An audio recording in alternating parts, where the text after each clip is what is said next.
नमस्ते दोस्तों। आज महाशिवरात्रि के पवित्र अवसर पर मैं आपके सामने लेकर आई हूँ एक ऐसी प्रेम कहानी जो सिर्फ एक कहानी नहीं बल्कि प्रेम की परिभाषा है। ये है महादेव और माँ पार्वती की अद्भुत दिव्य प्रेम कहानी। जब हम प्रेम की बात करते हैं तो अक्सर फिल्मी रोमांस, चॉकलेट्स और वैलेंटाइंस डे की बात होती है, लेकिन आज जो कहानी मैं आपको सुनाने जा रही हूँ वो सिखाती है कि असली प्रेम क्या होता है, तपस्या क्या होती है, समर्पण क्या होता है और सबसे इम्पोर्टेंट पेशेंस और विश्वास की ताकत क्या होती है। महाशिवरात्रि की रात को ही शिव पार्वती का दिव्य विवाह हुआ था, इसलिए आज भी हम जागरण करते हैं उनकी बारात की खुशी में। तो चलिए शुरू करते हैं ये दिव्य यात्रा। हर हर महादेव। हमारी कहानी शुरू होती है कई युग पहले, जब प्रजापति दक्ष की एक सुंदर और ज्ञानी बेटी थी सती। दक्ष बहुत प्रभावशाली थे। वो ब्रह्मा जी के पुत्र थे और सृष्टि की रचना में उनका महत्वपूर्ण योगदान था। लेकिन दक्ष को अपनी संपन्नता और सम्मान पर बहुत गर्व था। वो बहुत अहंकारी थे। दोस्तों, सती बचपन से ही भगवान शिव की परम भक्त थीं। जब बाकी लड़कियां खेल कूद में व्यस्त रहती थीं, तब सती ओम नमः शिवाय का जाप करती थीं। उनका सारा ध्यान सिर्फ एक ही था, महादेव को पति के रूप में पाना। लेकिन दक्ष को ये बिल्कुल पसंद नहीं था। वो कहते थे, शिव वो तो शमशान में रहते हैं, भस्म लगाते हैं, सांपों को पहनते हैं, भूत प्रेत उनके साथी हैं। मैं अपनी बेटी का विवाह ऐसे व्यक्ति से कैसे कर सकता हूँ? पर सती ने अपने मन की बात पक्की कर ली थी। उन्होंने घोर तपस्या की, वर्षों तक एकांत में बैठकर शिव जी की आराधना की और एक दिन महादेव प्रकट हुए। उन्होंने सती की भक्ति देखी, उनकी श्रद्धा देखी, उनकी निष्ठा देखी और उन्होंने सती को अपना लिया। दक्ष को ये विवाह मंजूर नहीं था, लेकिन सती ने अपने प्रेम के लिए सब कुछ दांव पर लगा दिया। ये था उनका पहला परीक्षण, प्रेम में फैमिली का विरोध सहना। विवाह के बाद सती और शिव कैलाश पर्वत पर सुख शांति से रहने लगे। लेकिन दोस्तों, जब अहंकार हो तो वो चैन से नहीं रहता। दक्ष ने एक बहुत बड़ा यज्ञ का आयोजन किया। सभी देवता, ऋषि मुनि और प्रजापति सबको निमंत्रण भेजा गया, पर दक्ष ने जानबूझकर अपनी बेटी सती और दामाद शिव को निमंत्रण नहीं भेजा। ये था उनका अपमान, उनकी नफरत का इजहार। जब सती को ये पता चला तो वो बहुत दुखी हुई। उनके मन में द्वंद्व हुआ, एक तरफ पिता का घर, दूसरी तरफ पति का सम्मान। शिव जी ने सती को समझाया, सती, जहाँ सम्मान ना हो वहाँ जाना ठीक नहीं। तुम्हारे पिता ने हमें निमंत्रण नहीं दिया, मतलब वो हमारा स्वागत नहीं करना चाहते। लेकिन सती ने सोचा, ये मेरा पिता का घर है, मुझे निमंत्रण की ज़रूरत नहीं, मैं जा सकती हूँ। दोस्तों, यहाँ पे हमें सीखना चाहिए, कभी कभी ईगो में डिसीजन लेना गलत हो सकता है। सती यज्ञ में पहुंची, लेकिन वहां उनका स्वागत नहीं हुआ। उल्टा दक्ष ने सबके सामने शिव जी का अपमान किया। उन्होंने कहा, शिव कोई देवता नहीं है, वो तो एक जोगी है, शमशान में रहने वाले। मैं अपनी बेटी को इसने बर्बाद कर दिया। ये सुनकर सती का दिल टूट गया। उनकी आत्मा रो उठी। अपने पति का इतना बड़ा अपमान वो सह नहीं पाई और उस समय सती ने सबसे बड़ा फैसला लिया। उन्होंने सबके सामने घोषणा की कि मैंने शिव को अपना पति चुना है अपनी मर्जी से, और अगर आप उनका अपमान करते हैं तो ये शरीर जिनसे मुझे मिला है, मैं उससे अपना संबंध तोड़ती हूँ।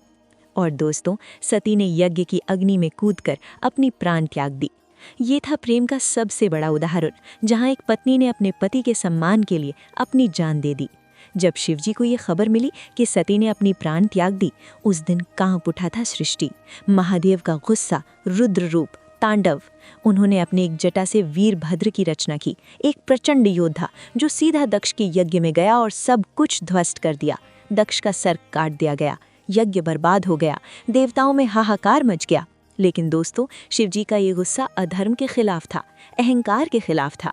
बाद में ब्रह्मा जी और विष्णु जी के समझाने पर शिवजी शांत हुए और उन्होंने दक्ष को पुनः जीवन दिया, लेकिन एक बकरे के सर के साथ, ताकि वो अपना अहंकार कभी न भूले। पर शिवजी का दिल टूट चुका था। उन्होंने सती के शरीर को कंधे पर उठा लिया और पूरी सृष्टि में भटकते रहे, रोते रहे, विलाप करते रहे। ये देखकर विष्णु जी को दया आई। उन्होंने अपने सुदर्शन चक्र से सती के शरीर को 51 टुकड़ों में काट दिया, जो अलग अलग जगह गिरे। दोस्तों, ये ही जगह आज शक्तिपीठों के नाम से जानी जाती हैं। कामाख्या असम में, कालीघाट कोलकाता में, ज्वालामुखी हिमाचल में, वैष्णो देवी जम्मू में, 51 पवित्र स्थल जहां आदि शक्ति के अंग गिरे थे।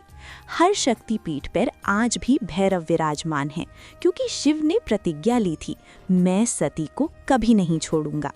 शिव जी फिर से कैलाश लौट आए, लेकिन अब वो पहले वाले शिव नहीं थे।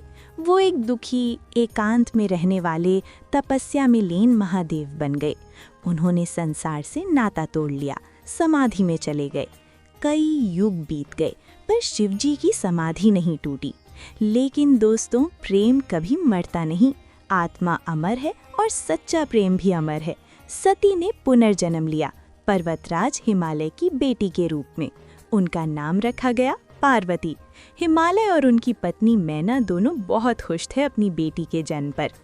पार्वती एक सुंदर, तेज और बुद्धिमान राजकुमारी थीं। बचपन से ही पार्वती को शिवजी के बारे में एक अलग सा लगाव था। जब वो बड़ी हुईं तो उन्हें अपने पूर्व जन्म की याद आने लगी। उन्हें एहसास हुआ कि वो सती थीं और शिव उनके पति थे। पर अब समस्या ये थी कि शिव जी तो तपस्या में लीन थे, उन्होंने तो दुनिया से ही नाता तोड़ लिया था। नारद मुनि ने पार्वती को सलाह दी कि अगर तुम्हें शिव को पाना है तो तुम्हें भी तपस्या करनी होगी, लेकिन ये तपस्या बहुत कठिन होगी। तुम्हें सब कुछ त्यागना पड़ेगा, राजसी वस्त्र, श्रृंगार, आराम, भोजन, सब कुछ। क्या तुम तैयार हो? पार्वती ने बिना किसी हिचकिचाहट के कहा, मैं कुछ भी कर सकती हूँ अपने महादेव के लिए। उनके माता पिता हिमालय और मैना बहुत परेशान हुए। हिमालय ने कहा, बेटी तू राजकुमारी है, ये तपस्या तेरी शोभा नहीं देती, छोड़ दो ये जिद। पर पार्वती ने कहा, पिताजी ये जिद नहीं, ये मेरा संकल्प है, मैं शिव के बिना नहीं जी सकती। और दोस्तों, यहाँ से शुरू होती है तपस्या की सबसे अद्भुत कहानी। पार्वती ने पहले शिव जी की सेवा शुरू की। वो रोजाना कैलाश जाती, फूल लाती, शिवलिंग को सजाती, पर शिव जी की आंख नहीं खुली। फिर उन्होंने घोर तपस्या का संकल्प लिया। गर्मी हो या सर्दी, बारिश हो या आंधी, पार्वती एक ही आसन में बैठकर तपस्या करती रहीं। ग्रीष्म ऋतु में जब तपती धूप होती, तब वो 5 अग्नि के बीच में बैठकर तपस्या करती। चारों तरफ आग और ऊपर सूरज, ये कहते हैं पंचाग्नि तपस्या। सर्दी में जब बर्फ गिरती, तब वो सीधे जमीन पर बैठकर गीले वस्त्र में तपस्या करती। बारिश में भीग भीग कर, भूखी प्यासी, सिर्फ पत्ते खाकर, कभी तो कुछ भी नहीं खाकर, वर्षों तक उन्होंने तपस्या की। उनका रंग काला पड़ गया धूप और तपस्या से, उनके हाथ पैर घाव से भर गए, लेकिन उनका संकल्प नहीं टूटा। दोस्तों, ये है असली प्रेम।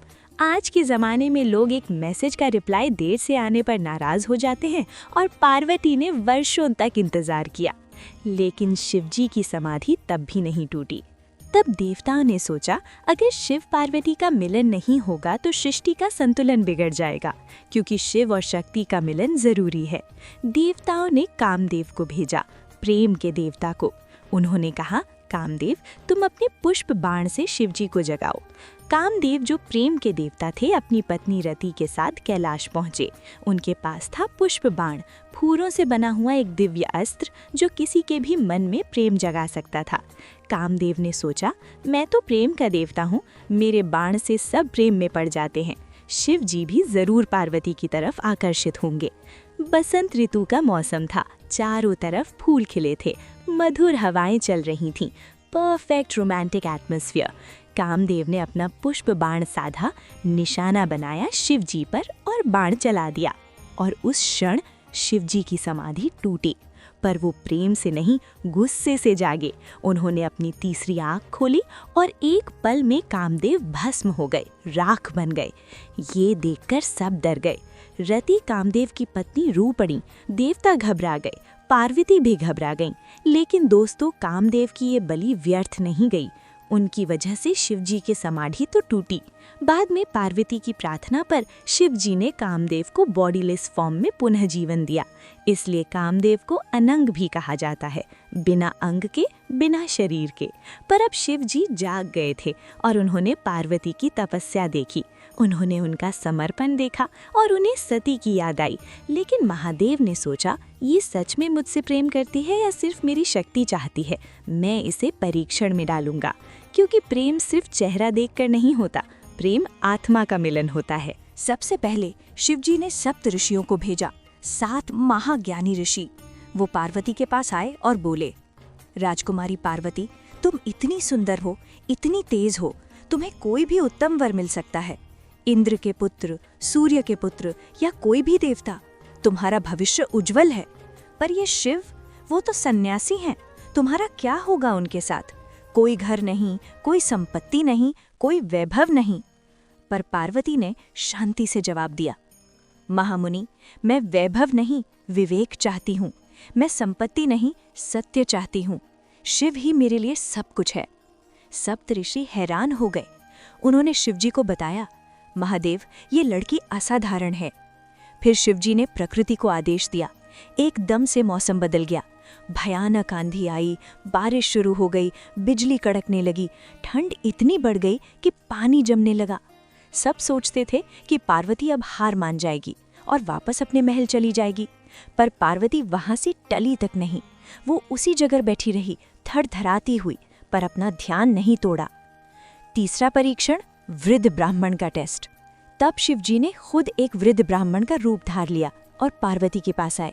उन्होंने बहुत प्यार से कहा, बेटी पार्वती, मैं एक बूढ़ा ब्राह्मण हूँ। मैं तुम्हें एक बाप की तरह समझाना चाहता हूँ। तुम इतनी सुंदर हो, इतनी उत्तम हो, तुम्हें कोई भी उत्तम वर मिल सकता है।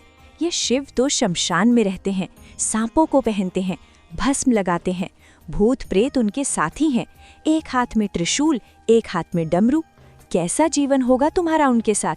सोच लो बेटी, अभी भी वक्त है। दोस्तों, ये था सबसे बड़ा परीक्षण, जब आपका अपना ही आपको टेस्ट करे। पर पार्वती ने बहुत शांति से पर दृढ़ स्वर में जवाब दिया, ब्राह्मण देव, आप सही कह रहे हैं। शिवजी शमशान में रहते हैं क्योंकि वो मृत्यु से नहीं डरते। मृत्यु भी उनके सामने झुकती है। वो भस्म लगाते हैं क्योंकि उन्हें मटेरियलिज्म से कोई लगाव नहीं। वो जानते हैं कि एक दिन सब कुछ मिट्टी में मिल जाएगा। वो सांप पहनते हैं क्योंकि उन्हें किसी का डर नहीं। जो सबसे ज्यादा खतरनाक है वो भी उनके गले का हार है। और भूत प्रेत उनके साथी हैं क्योंकि वो सबको समान समझते हैं। राजा हो या रंक, सुंदर हो या कुरूप, जीवित हो या मृत, उनकी नज़र में सब बराबर हैं। ब्राह्मण देव, मैं रूप नहीं, गुण देखकर प्रेम करती हूँ। मैं शक्ल नहीं, सीरत से प्रेम करती हूँ। मैं संपत्ति नहीं, संतोष चाहती हूँ। चाहिए तो भगवान शिव ही चाहिए, वरना कोई नहीं। तब शिवजी ने सोचा, अच्छा, एक और परीक्षण। उन्होंने अपना असली रूप दिखाया, लेकिन एक बहुत भयानक और डरावना रूप। काला रंग, लाल आंखें, जटाएं खुली हुई, सांप फुफकार रहे थे, भस्म पूरी तरह से लगी हुई। कोई भी नॉर्मल इंसान डर जाता। पर पार्वती ने क्या किया? उन्होंने मुस्कुरा कर कहा, महादेव, आप कोई भी रूप धारें, आप मेरे लिए सबसे सुंदर हैं, क्योंकि मैं आपकी आत्मा से प्रेम करती हूँ, ना कि आपके शरीर से। ये सुनकर शिवजी का दिल पिघल गया। उन्हें एहसास हुआ कि ये वही सती है, वही आत्मा, वही प्रेम जो वापस आई है। उन्होंने अपना असली सुंदर रूप दिखाया और पार्वती को गले लगा लिया। दोस्तों, ये थे महादेव के परीक्षण। हर परीक्षण में पार्वती ने साबित किया कि उनका प्रेम सच्चाई और गहराई से भरा हुआ था। और फिर हुआ दुनिया का सबसे दिव्य विवाह। हिमालय और मैना बहुत खुश हुए। पूरे देवलोक में खुशी छा गई। ब्रह्मा जी ने विवाह करवाया। विष्णु जी, इंद्र और सभी देवता साक्षात बने। 7 फेरे हुए, 7 वचन लिए। पहला फेरा जीवन भर साथ निभाने का। दूसरा फेरा एक दूसरे को शक्ति देने का। तीसरा फेरा सब परिस्थितियों में साथ रहने का। चौथा फेरा प्रेम और विश्वास बनाए रखने का। 5वां फेरा एक दूसरे के गुण सीखने का। 6ठा फेरा जीवन में संतुलन बनाने का। 7वां फेरा आत्मा मिलन का, हमेशा एक दूसरे के होने का। और इस तरह शिव पार्वती का दिव्य विवाह हुआ। ये विवाह सिर्फ 2 व्यक्तियों का नहीं था, ये था पुरुष और प्रकृति का मिलन, शिव और शक्ति का मिलन। शिव जी ने पार्वती को अपना अर्धांगी बना लिया, अर्धनारीश्वर। दोस्तों, अर्धनारीश्वर का मतलब क्या है? आधा शिव, आधा पार्वती। लेफ्ट साइड पार्वती, शक्ति, एनर्जी, प्रकृति। राइट साइड शिव, कॉन्शियसनेस, पुरुष, ज्ञान। ये दिखाता है कि बिना शक्ति के शिव सिर्फ शव हैं, एक मृत शरीर। बिना शक्ति के शक्ति डायरेक्शनलेस है, बिना दिशा की एनर्जी। दोनों एक साथ परफेक्ट बैलेंस बनाते हैं। ये है परफेक्ट पार्टनरशिप का प्रतीक, जहां दोनों इक्वल हैं, दोनों इम्पॉर्टेंट है, दोनों एक दूसरे के पूरे हैं। और दोस्तों, ये विवाह हुआ था महाशिवरात्रि की रात को, कृष्ण पक्ष की चतुर्दशी। इसलिए हम आज भी महाशिवरात्रि मनाते हैं, इसलिए जागरण करते हैं उनकी बारात की खुशी में, इसलिए व्रत रखते हैं पार्वती की तपस्या की याद में, इसलिए बेलपत्र चढ़ाते हैं क्योंकि ये पार्वती का फेवरेट ऑफरिंग था, इसलिए रुद्राभिषेक करते हैं, पार्वती ने भी यही किया था अपनी तपस्या में। हर रिचुअल का कनेक्शन है इस प्रेम कहानी से। तो दोस्तों, इस अद्भुत कहानी से हमें क्या सीखना चाहिए?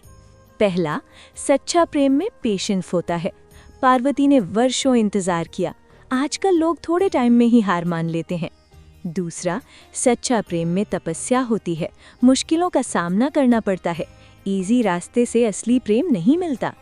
तीसरा, सच्चा प्रेम एक्सटर्नल ब्यूटी से नहीं, आंतरिक गुणों से होता है। पार्वती ने शिव के कैरेक्टर से प्रेम किया, उनकी शक्ति या रूप से नहीं। चौथा, सच्चा प्रेम में समर्पण होता है। सती ने अपने प्रेम के लिए सब कुछ दे दिया, पर यह समर्पण ब्लाइंडनेस नहीं, चॉइस है। पांचवा, सच्चा प्रेम कभी मरता नहीं। सती पार्वती बनकर वापस आई, आत्मा का कनेक्शन अमर है। इसलिए महाशिवरात्रि को हम उनकी तपस्या को याद करते हैं। इस दिन शिव पार्वती का विवाह हुआ था और इस दिन हम सीखते हैं कि प्रेम क्या होता है। तो दोस्तों, आज के दिन महादेव और माँ पार्वती से प्रार्थना करते हैं। महादेव, शिवजी ने पार्वती की तपस्या को स्वीकार किया, वैसे ही आप भी हमारी साधना स्वीकार करें। हमारे जीवन में भी शिव और शक्ति का संतुलन रहे, हम भी पार्वती की तरह समर्पित भक्त बन सकें और हमें भी शिव पार्वती जैसा प्रेम, समझ और साथ मिले। हर हर महादेव, जय माँ पार्वती। महाशिवरात्रि की शुभकामनाएं। उम्मीद करता हूँ आपको ये कहानी अच्छी लगी होगी। अगर हाँ, तो लाइक करें, शेयर करें और कमेंट में बताएं कि आपने इस महाशिवरात्रि कैसे मनाया। और अगर आपके लाइफ में भी कोई इंस्पिरेशनल लव स्टोरी है तो ज़रूर शेयर करें। इस महाशिवरात्रि महादेव और माँ पार्वती आप सबको खुश रखें। धन्यवाद। जय भोलेनाथ।